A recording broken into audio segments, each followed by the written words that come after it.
नमस्कार छात्रों, आप सबका पुनः स्वागत है आप सभी के अपने YouTube चैनल जिसका नाम है राम संस्कृत क्लासेस।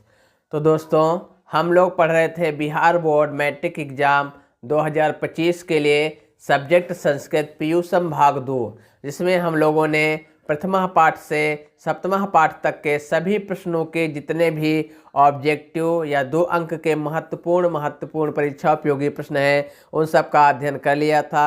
उसी श्रृंखला को आगे बढ़ाते हुए आज हम लेकर आए हैं अष्टमः पाठः, जिसका नाम है करमवीर कथा। आइए सभी पाठों की तरह इस पाठ का भी जो परीक्षा उपयोगी महत्वपूर्ण प्रश्न हैं उनका अध्ययन कर लेते हैं। तो आइए शुरू करते हैं इस पाठ का पहला प्रश्न। यह प्रश्न जितने भी यहाँ पर संकलित किए गए हैं या तो वह विगत परीक्षा में पूछे जा चुके हैं या फिर आगामी परीक्षा में पूछे जाने की संभावना है। तो आइए शुरू करते हैं पहला प्रश्न।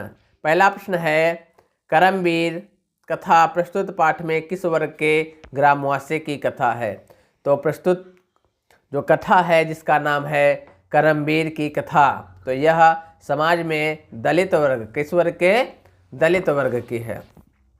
आइए प्रश्न नंबर 2 है, भीखनटोला नामक गांव किस राज्य में है। यह प्रश्न विगत परीक्षा में पूछा गया था और काफ़ी पूछे जाने की भी संभावना है। तो भीखनटोला जो गांव था वह बिहार राज्य का है। बिहार राज्य के दुर्गम प्रांत यानी बहुत जहाँ कठिनाई से जाया जा सके उस स्थान पे था भीखनटोला नाम का गांव। प्रश्न नंबर 3 है, करमवीर का क्या नाम था। यानी जो करमवीर कथा है इसमें जो करमवीर है या इसका नायक है, पूछ लेगा करमवीर कथा का नायक कौन है, तो वहाँ होगा आपका राम प्रवेश राम। फिर प्रश्न नंबर 4 है, उद्योगिनम पुरुष सिंहम उपैति। जो उद्योगिनी परिश्रमी पुरुष होते हैं वह क्या प्राप्त करते हैं, तो लक्ष्मी को प्राप्त करते हैं। फिर छात्राणाम अध्ययनम, जो छात्रों का अध्ययन है उसे क्या कहा गया है, तो छात्रों के जो अध्ययन को क्या कहा गया, उनका तपः। छात्राणाम अध्ययनम रिक्त स्थान में क्या भरा जाएगा, तपः। प्रश्न नंबर 6 है, करमवीर की पारिवारिक स्थिति कैसी थी। जो करमवीर था वह अत्यंत धनहीन, बहुत ही गरीब परिवार से और शिक्षा विहीन, जिस परिवार में शिक्षा नाम की कोई चीज़ नहीं थी, जो शिक्षा नहीं थी यानी कि बिना शिक्षा वाले परिवार से, अत्यंत पिछड़े वर्ग के दलित परिवार से था। यानी कि अतिदीन, बहुत ही गरीब, शिक्षा विहीन, यानी उसके परिवार में कोई पढ़ा लिखा नहीं था, अत्यंत पिछड़े वर्ग के दलित परिवार से था कौन, करमवीर, जिसका नाम था राम प्रवेश राम।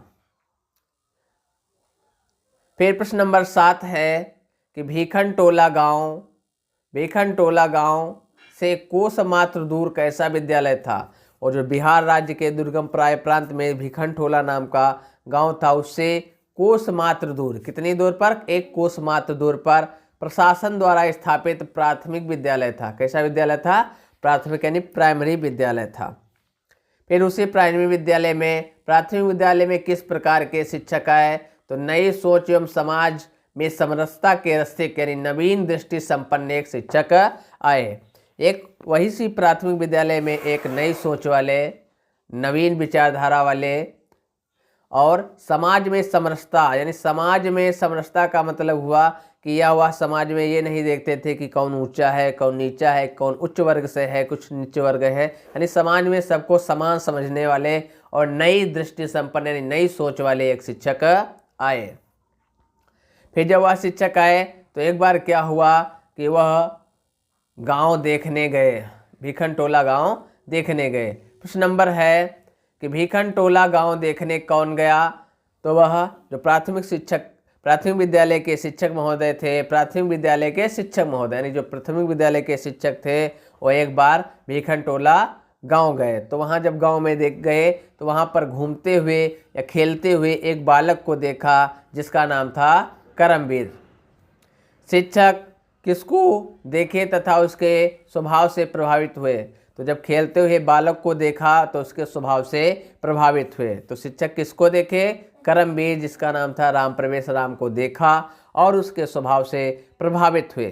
प्रश्न नंबर 11 है, बालक ने शैली से प्रभावित होकर अपने जीवन का परम गति किसे माना। बालक ने भी जब शिक्षक की शिक्षण शैली को देखा तो उसने भी अपने जीवन की परम गति किसको माना, शिक्षा कर्म को अपने जीवन की परम गति माना। और उनके शिक्षक ने बताया कि छात्राणाम अध्ययनम तपानि, छात्रों का जो अध्ययन है वह क्या है, तप है। आइए आगे बढ़ते हैं। प्रश्न नंबर 12 कह रहा है कि करमवीर ने अपने पिता के अर्थाभाव के कारण उच्च विद्यालय की पढ़ाई किस प्रकार की। तो ये तो हुई उच्च विद्यालय की।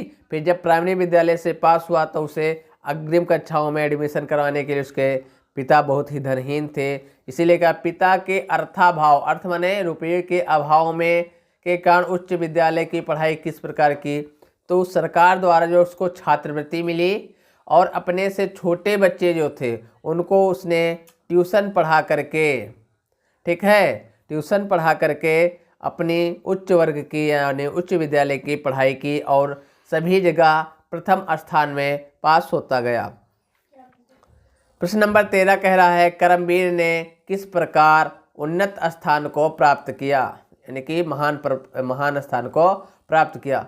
तो उसने स्वाध्याय से, अपने स्वाध्याय एवं परिश्रम से, गुरुजनों के सहयोग से, पुस्तकालयों में पढ़ करके और अपने स्वाध्याय एवं परिश्रम से उसने सभी जगह उन्नत स्थान को प्राप्त किया। वह जिस भी विद्यालय में जाता विद्यालय में प्रथम स्थान प्राप्त करता।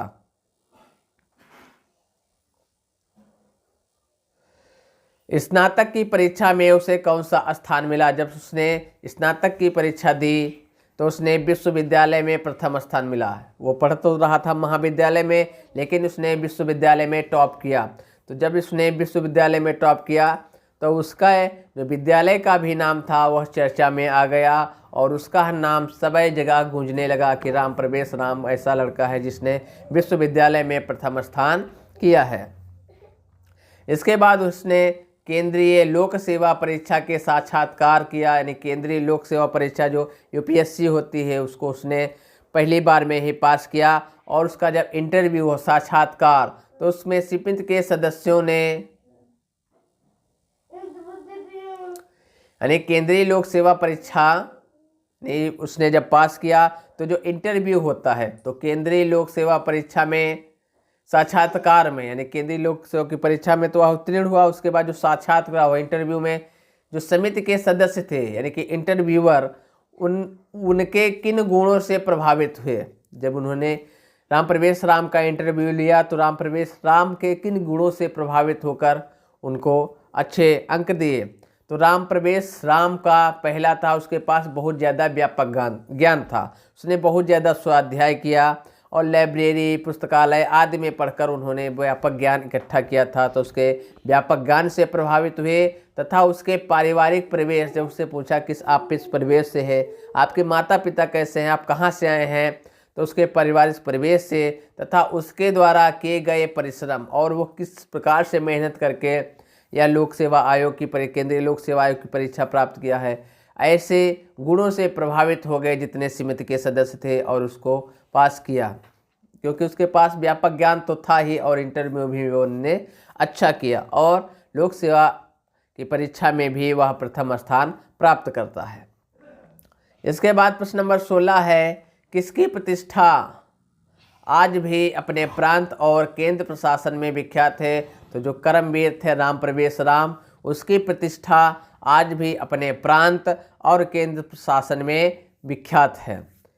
किसकी प्रशासन क्षमता तथा सामर्थ्य संकट के समय निर्णय पर सभी को गर्व रहता है और वह इस प्रकार का अधिकारी बना कि उसकी जो प्रशासन क्षमता थी, कार्य करने की क्षमता तथा संकट के समय निर्णय लेने के जो उसका सामर्थ्य था वह उसका विख्यात था। उस सभी को गर्व होता था कि ये संकट के समय बहुत अच्छे से डिसीजन लेता है। तो कौन था? राम प्रवेश राम के निर्णय पर। कौन अपने कर्मों के द्वारा प्रशासन केंद्र में लोकप्रिय हुआ?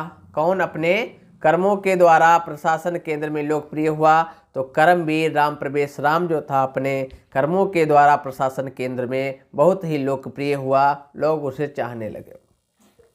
आइए कुछ इसी पाठ के व्याकरण से संबंधित प्रश्न हैं जो परीक्षा में कभी कभी पूछ लेता है।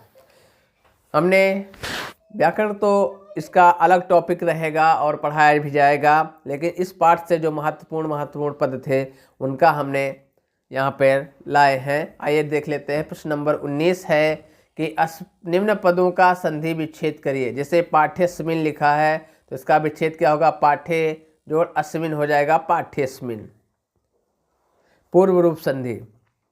फिर अगला है निजो उत्साहेन। निजो उत्साहेन में कौन सी संधि होगी? तो निज जोड़ उत्साहेन से हो जाएगा निजो उत्साहेन। आ के बाद ऊ आया है, यानी आ है और उसके बाद ऊ है, तो बराबर ऊ का हो गया है ओ और हो गया है निजो उत्साहेन। क्या हुआ है? निजो उत्साहेन। इसके बाद यानी कि यहाँ पर पूछेगा तो कौन सी संधि है? यहाँ पर हो जाएगी आपकी ऊ का वो हुआ है गुण संधि। कौन सी संधि? गुण संधि हो जाएगी यहाँ पे। आइए आगे बढ़ते हैं। अगला शब्द है तत्र एकः। क्या है? तत्र एकः। तत्र जोड़ एकः, यदि ह्रस्व या दीर्घ आ के बाद ए या अय आता है तो अय हो जाता है, यदि उ और औ आता है तो औ हो जाता है। इस संधि का नाम है वृद्धि संधि। तो ए का क्या हो गया है? ए था और उसका हो गया है आए, तो यहाँ पर संधि हुई है जिसका नाम है वृद्धि संधि। आइए आगे बढ़ते हैं और देखते हैं। एक और शब्द है उप प्लस एति। तत्रेका की भांति भी उप प्लस एति से उपैति हुआ है, यहाँ भी वृद्धि संधि हुई है। प्रश्न नंबर 20 कह रहा है, प्रश्न नंबर 20 है निम्न पदों में प्रकृति एवं प्रत्यय बताइए। जैसे लब्धम में क्या है? प्रकृति क्या है और इसका प्रत्यय क्या है?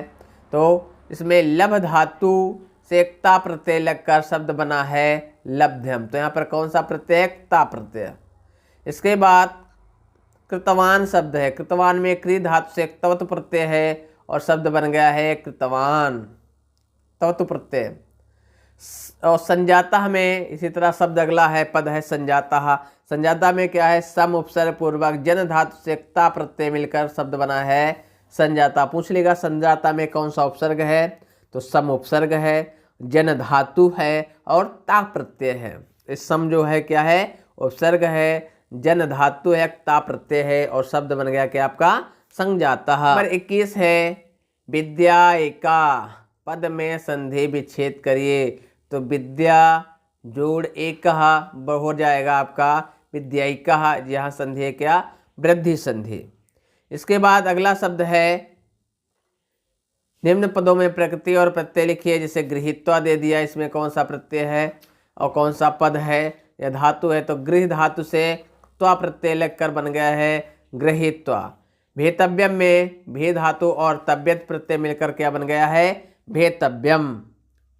इसमें उपगम्य में क्या है? उप उपसर्ग पूर्वक गम धातु से लेप प्रत्यय है और यहाँ पर शब्द बन गया है उपगम्य। लेप प में हलंत रहेगा तो उपगम्य क्या हुआ है? उपगम्य शब्द बना। तो ये रहे अष्टमः पाठ कर्मवीर कथा के परीक्षा उपयोगी महत्वपूर्ण प्रश्न।